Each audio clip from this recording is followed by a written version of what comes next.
ఏపీలోని కూటమి ఎమ్మెల్యేలది ఒకటే వరస. అదే ఇసుక గ్రావెల్ అక్రమ రవాణా, మద్యం రేషన్ బియ్యం మాఫియాతో అంటకాగుతున్నారన్న ఆరోపణలు వస్తూనే ఉన్నాయి.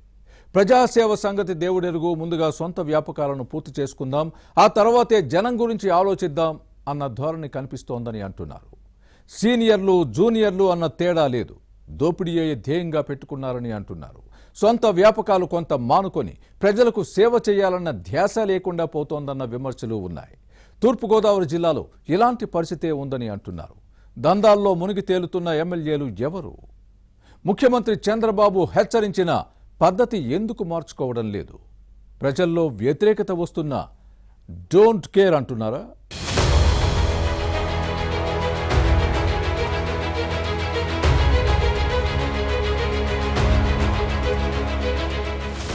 ఏపీలోని కూటమి పాలనకు ఏడాది పూర్తయింది. పాలక పెద్దల పనితీరును ప్రజలు ప్రశంసిస్తున్నా ఎమ్మెల్యేలు ఎంపీల విషయంలో భిన్నాభిప్రాయాలున్నాయి. ప్రజా సమస్యలను గాలికొదిలేసి దోపిడీయే ధ్యేయంగా పెట్టుకున్నారన్న ఆరోపణలొస్తున్నాయి. ఇసుక లేకపోతే మనుగడ సాగించలేమో అన్నట్టుగా వ్యవహరిస్తున్నారు.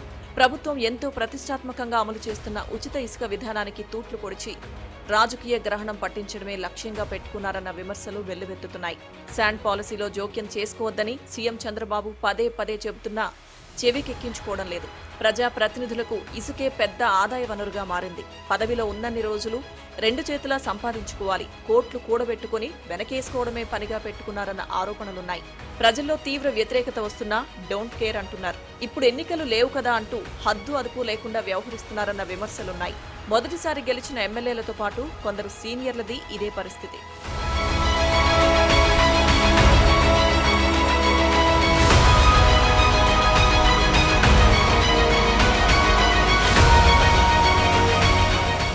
మద్యం దుకాణాల నుంచి మామూళ్లు వసూలు చేస్తున్నారన్న ఆరోపణలున్నాయి. బార్కు రేటు పెట్టి కలెక్ట్ చేస్తున్నారని అంటారు. గ్రావెల్లోనూ అక్రమ రవాణా ఆరోపణలు లేకపోలేదు. ఇసుక తవ్వకాల్లో ఎమ్మెల్యేల జోక్యంతో ప్రభుత్వానికి చెడ్డ పేరొస్తుందని ముఖ్యమంత్రి చంద్రబాబు చెప్పినా చేతివాటం ప్రదర్శించడం మానుకోవడం లేదు. వన్ టైం ఎమ్మెల్యేలుగా మిగిలిపోవద్దని హెచ్చరించినా బేఖాతరు చేస్తున్నారు. అధినేత మాట అధినేతదే, తమ పని తమదే అన్నట్టుగా ఉంది వ్యవహారం. శాసనసభ్యుల దందాలపై నిఘా వర్గాల నివేదికలు, సర్వే రిపోర్టులు ఇదే విషయాన్ని ఘోషిస్తున్నా లైట్ తీసుకుంటున్నారు. ఎన్నికల్లో చేసిన ఖర్చులకు 4 రాబట్టుకోవడానికి ఇదే సరైన సమయం, ఆలస్యం చేస్తే ఆశాభంగం అన్నట్టుగా ఉంది కొందరు ఎమ్మెల్యేల తీరు.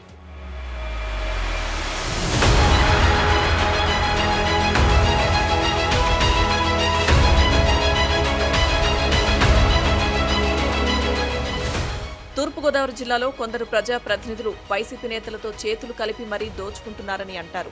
ఫ్యాన్ పార్టీ నేతలతో కుమ్మక్కవడం పాముకు పాలు పోసినట్టేనని ముఖ్యమంత్రి చంద్రబాబు వ్యాఖ్యానించిన సందర్భాలు ఉన్నాయి. వైసీపీ మాఫియాకు దూరంగా ఉండాలని ఆదేశించినా కొందరు వారితోనే అంటకాగుతూ అక్రమార్జనే లక్ష్యంగా పెట్టుకున్నారన్న విమర్శలున్నాయి. గతంలో తాము అలా చేశాం, ఇలా చేశాం, మీరు చేసి 4 రాళ్లు వెనకేసుకోండి, అవసరమైతే ఎంతో కొంత ముట్ట చెబితే నోరు తెరవమని చెబుతున్నారు.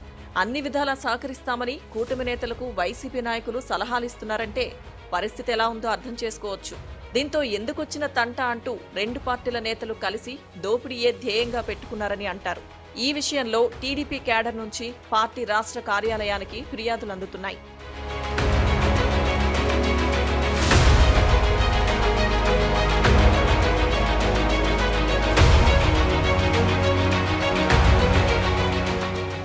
అంబేద్కర్ కోనసీమ జిల్లాలో జనసేన ఎమ్మెల్యే వైసీపీ పాలనలో నిల్వ చేసిన కోట్ల రూపాయలు విలువ చేసే ఇసుకను దోచేశారన్న ఆరోపణలున్నాయి.